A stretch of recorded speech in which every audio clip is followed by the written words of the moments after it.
I was a homicide detective for the better part of 20 years. I don't care what anyone tells you. When you spend years among the worst of humanity, seeing what people are capable of doing to each other, it begins to weigh on you. As time went on, my evening glass of whiskey began to turn into 2 and then 3. It wasn't long before the other officers began to notice my hands shaking in the mornings. A shot of Irish courage in my coffee would remedy that. My wife became like a stranger in my own house. It happened so gradually that I didn't even realize it. We spoke less and less, and eventually, we were more like roommates than a married couple. I didn't notice, or perhaps didn't want to admit, how bad things had gotten until she sat me down and confronted me about how things needed to change. I admit that I really tried. I saw a shrink. I went to 12-step meetings. But no matter what steps I took, I couldn't escape the horrible images of the things I'd seen over the years. She lives in Malibu now, with her new husband and their son. I hope she's happy now. I truly do. The year was 1992, and I decided it was time I should start over as well. I ended up leaving the force. Some men might find that weak, but I felt it was the only way that I could save what was left of my sanity. Being a cop was all I knew, so I set up my own private detective agency. Now, I spend my time digging through people's dirty laundry, tailing down husbands who are two-timing their wives, or tracking down teenage runaways. Maybe it isn't as dignified, but it's better than looking over bodies. That's a life I'd be perfectly happy never returning to again. So you can imagine my reluctance when the case of Jeremy Neighbors came my way. Jeremy's mother was a meek, soft-spoken woman. To tell you the truth, I didn't think too much of her at first. It only took her mentioning her son's name to make my attitude change. I had read the stories in the paper, and I didn't want anything to do with it. I told her that I don't work violent crimes. Besides, I told her, from what I've read, it seems like the cops have your kid dead to rights anyway. There's not much more for me to investigate. You don't understand. She pleaded. My Jeremy is a good boy. He would never do those awful things. It doesn't make sense that he would just snap like that. I need to know what happened, what drove him to it. I don't know why, but I took pity on the poor woman. Maybe it's because I'm sentimental. I told her that I would look into it and see if I could dig up anything on her son as to why he did what he did. We discussed my rate, and then I got to work. Jeremy was in holding at the precinct. The only people who'd been in to see him were his lawyer and his parents, and he hadn't said a word to either. It would be a dead end, trying to get anything out of the kid directly. So instead, I decided to start at the home. See what I could find out from his personal belongings. I pilfered through his messy room. VHS tapes, video games, an old skateboard. It all painted the picture of an average suburban kid. A straight C student who had never done an extraordinary thing in his life, up until he took a claw hammer from his garage, and in broad daylight, in front of over a dozen witnesses, he mercilessly attacked a couple in the street. 2 German tourists. He's in a coma. She wasn't so lucky. He had never seen them before in his life, and they never saw it coming. Among the collection of low-rent action and comedy movies in his collection, I found a blank tape. I popped it in the VCR and hit play. It was a low-quality home movie of Jeremy and some of his punk friends riding around on their skateboards and doing rather unimpressive tricks. I recognized one of the locations that kept popping up in the video. They seemed to like riding around outside the First National Credit Union. It was a Sunday. meaning that the bank was closed, the perfect time for kids to skate around outside without getting hassled.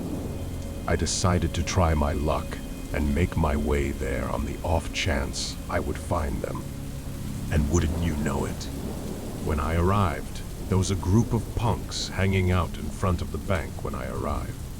As I approached, 3 of them ran off. I could hear them chattering to each other that they thought I was a cop.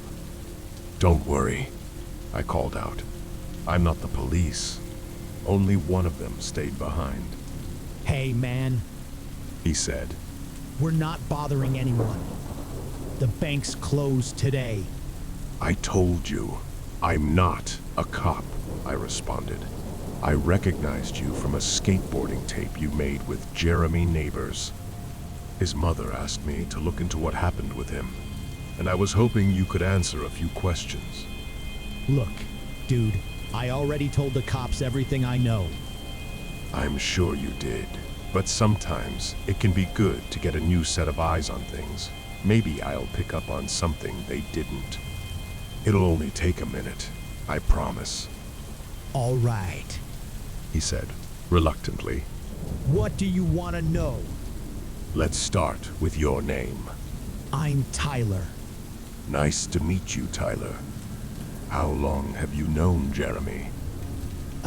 Since we were 8 or 9, maybe? So you go back a ways. I jotted down the key points in my pocket notepad. Have you ever known him to be violent? To have a wild temper? No, this wasn't like him at all. But he had been acting weird lately. Weird? How so? I don't know. It's just like he wouldn't come around as much, you know? Maybe he got a girlfriend? No, I would have known about something like that. Even when he was around, it's like he was real quiet. And he didn't look good. How do you mean? Like he was real pale, with dark bags under his eyes. Like he hadn't been sleeping. He was getting real thin, too. Had anything happened to him recently? Something that may have upset him emotionally? I don't think so. I see. So one day he was fine, and then the next, he suddenly becomes a different person? I mean, it was kind of gradual, but yeah, basically. This was getting me nowhere. I was hoping I could provide some clarity for Jeremy's mother, but all I saw here were the signs of a depressed kid who snapped. No huge conspiracy, no wild cover-up, just a horrible tragedy. "Thank you for your time," I told Tyler. "You've been a lot of help. I won't hold you up any longer." As I was walking away, Tyler yelled out to me, Hey, there's one more thing I just thought about. "Oh yeah? What's that?" I asked.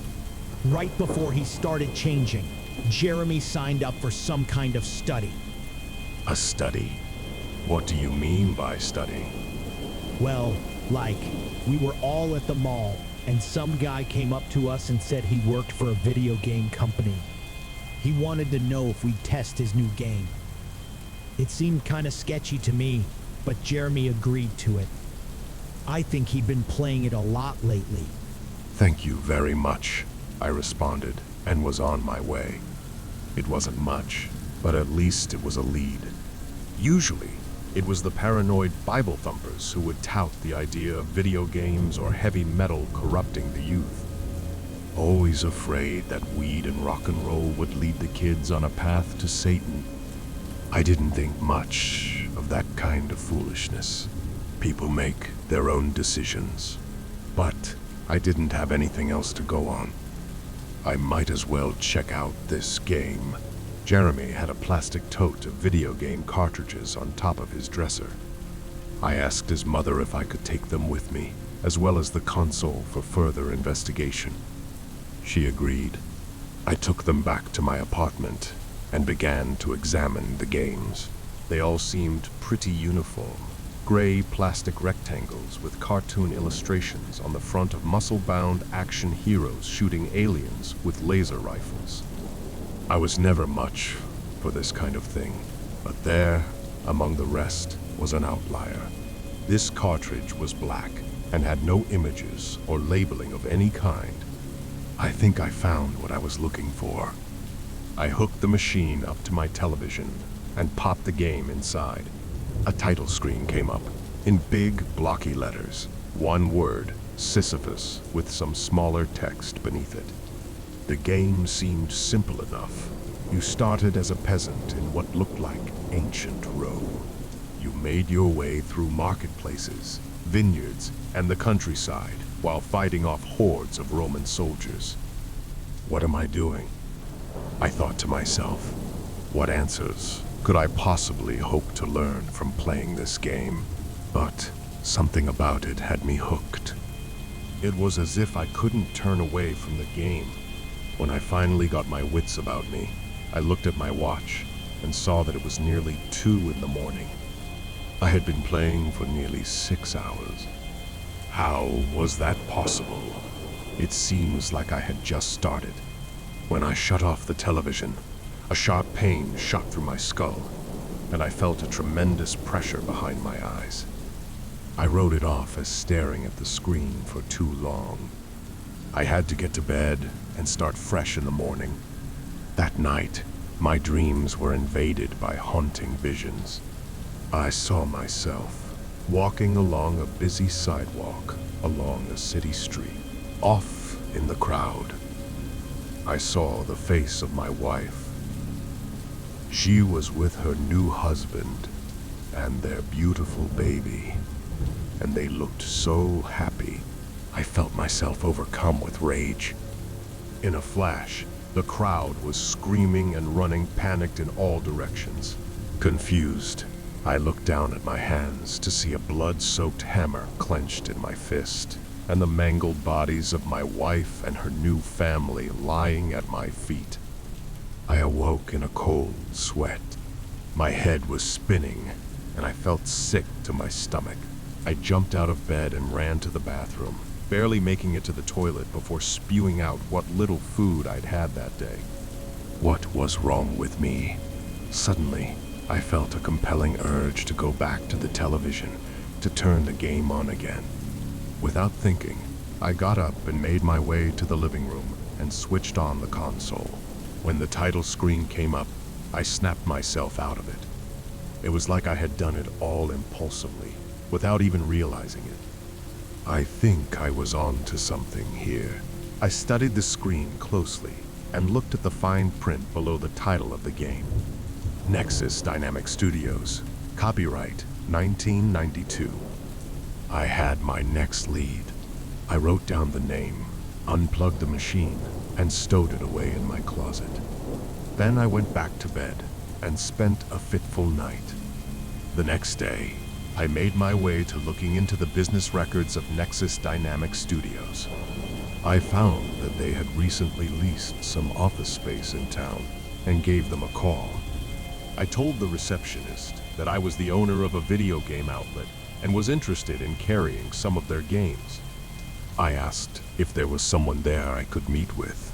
She sounded hesitant, as if she'd never gotten such a call before. I heard her muffled voice as she spoke to someone else in the office with her. When she came back on the line, she told me that I could come by that afternoon. I arrived at the office building and made my way to the 20th floor. Nexus Dynamic Studios. The office space seemed off right from the start. The workspace was sparse, empty desks lined up along the room with very few workers milling around. I was greeted by a short, stocky, nebbishy man who introduced himself as Mr. Fairchild. He explained that they had just recently moved into the office space and were still setting things up. I suppose that could be a possibility. The truth always finds its way to the surface eventually. I repeated my story about being a game store owner wanting to carry some of his titles, but was met with a perplexed look from the man. I'm sorry, He said, but all of our games are still in the beta phase. Nothing has been officially released. I'm a little confused as to how you came to learn about us. Well, I have a nephew who received one of your games from who I assume to be a sales rep of yours. It seems you were looking for kids to test your games for feedback. I happened to see it and was interested. For just a second, I saw a look of panic flash in Mr. Fairchild's eyes before he quickly composed himself again. Is that so? He asked, a slight quiver in his voice. May I ask what your nephew's name is? Bill, I responded. I couldn't risk giving Jeremy's real name. He'd surely recognize his name from the stories in the news, and my entire ruse would be compromised. Ah. He looked at me with an air of skepticism. Well, you be sure to tell Bill, was it? Tell him that we appreciate his enthusiasm for our games. But at this time, we don't have anything available for mass production. Perhaps I can get your business card then, I responded. I sure would like to be on the front lines for when your games are available. Of course. He said slyly and handed me a card. Now, if you'd excuse me, I must be getting back to work. I made my way outside. Nothing about the interaction sat right with me. The ramshackle office, the nervousness in his voice. And why would this man agree to meet me in person if he didn't have any games available to sell? Couldn't he have just told me that over the phone? Something told me he wanted me there. As I pulled away in my car, I noticed a black sedan across the street pull out at the same time. I might not have thought anything of it, except that as I made my way back to the office, I noticed that the car stayed behind me 3 or 4 car lengths the entire trip. It could all be a coincidence, but to tell you the truth, I've never really believed in those. When I parked my car, the sedan pulled up and stopped across the street. I stood and stared directly at it. I couldn't make out who was inside through the tinted windows, so I decided to cross over and confront them. If they weren't going to hide the fact that they were following me, then I wasn't going to hide the fact that I noticed them. As I approached the car, they suddenly peeled off, their tires screaming. It was going to take more than that to intimidate me. All they were doing was letting me know I was on the right track.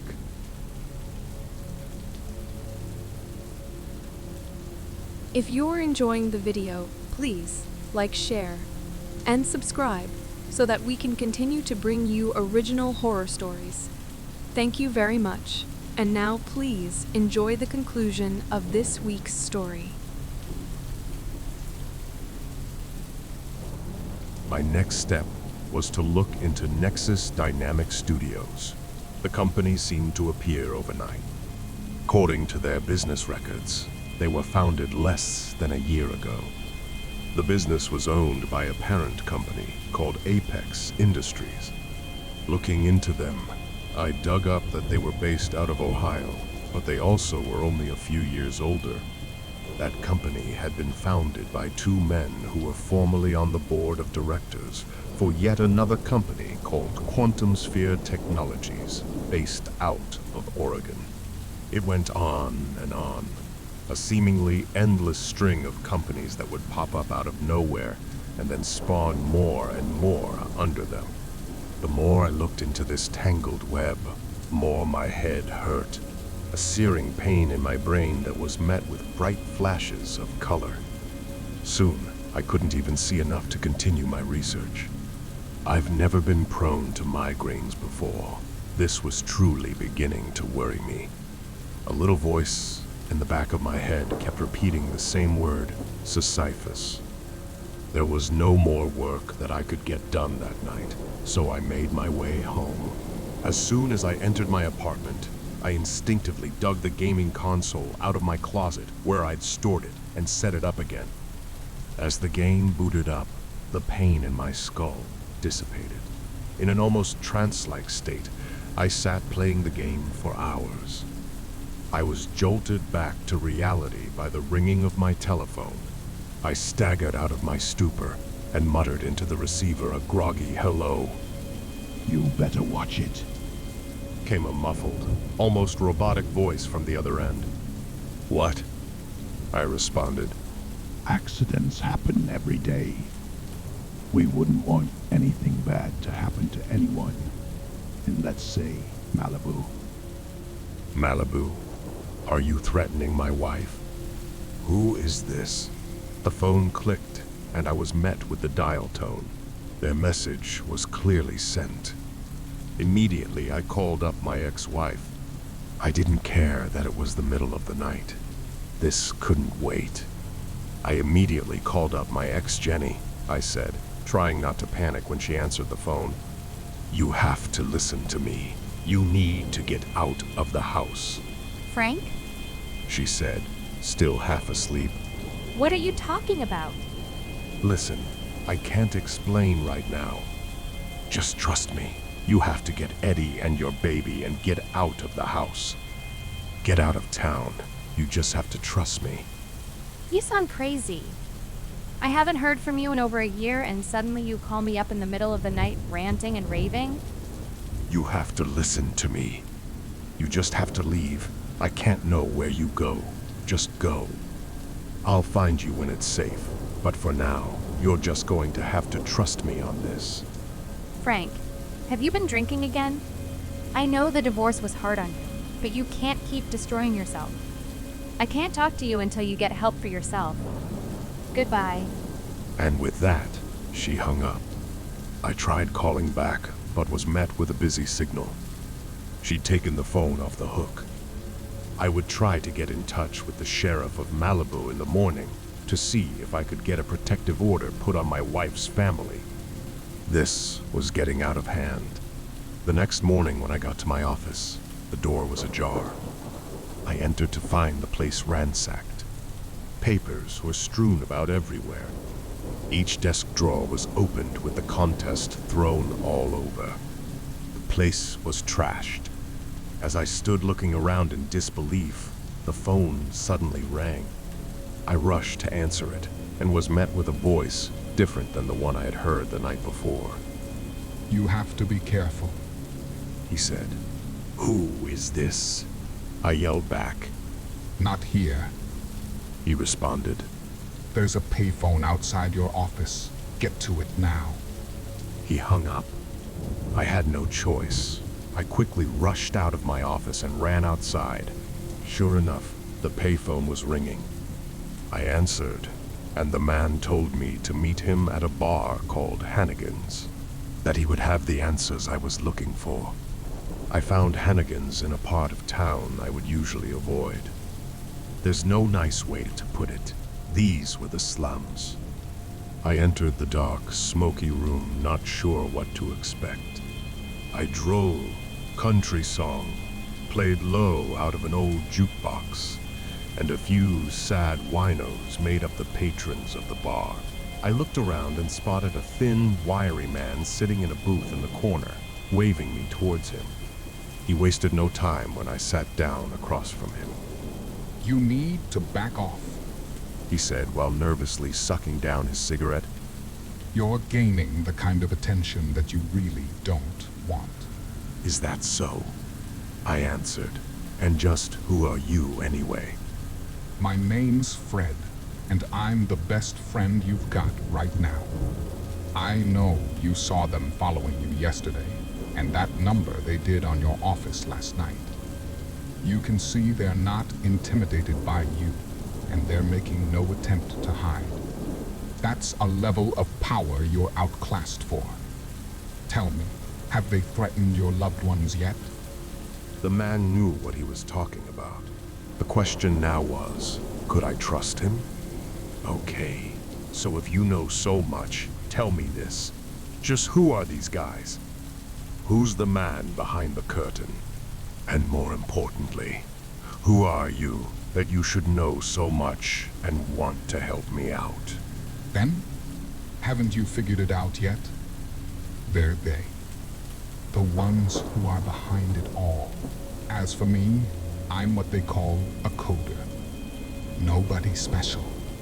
I worked for Atari back in the 80s before they went tits up. Afterwards, I worked for AIBE for a few years before I got a very lucrative job offer from some new startup developing video games. I had the experience, and the money was too good to pass up. It wasn't until later that I found out what the company really was. And just what was that? Some evil, satanic organization hell-bent on turning the youths of America into homicidal maniacs?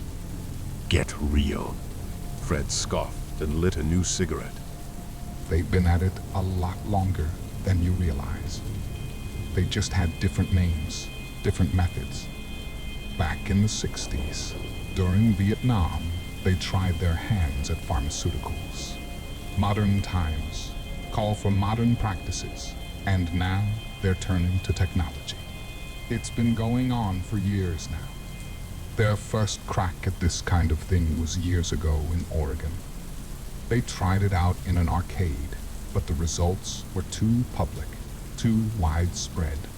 Even made a few local papers about how kids going to this arcade started acting up, having physical reactions. The whole thing was sloppy. I see, I responded. So now they're getting the kids at home instead. Exactly. They have more control that way. They hand out their games to a few kids they can keep tabs on, collect the data, and then try to work out the bugs. But why? I asked. What's the point of all this? Soldiers. Fred responded bluntly. What else would it be? These kids don't want to go off to war, to fight and die for their country. That all went away after World War II. These kids need to train to become killers. So you get them subliminally. Manipulate them to bring out their violent tendencies while suppressing compassion and humanity. But there were side effects. They haven't figured it out yet. So whenever one of their little experiments goes haywire, they just pack up and move to a new town.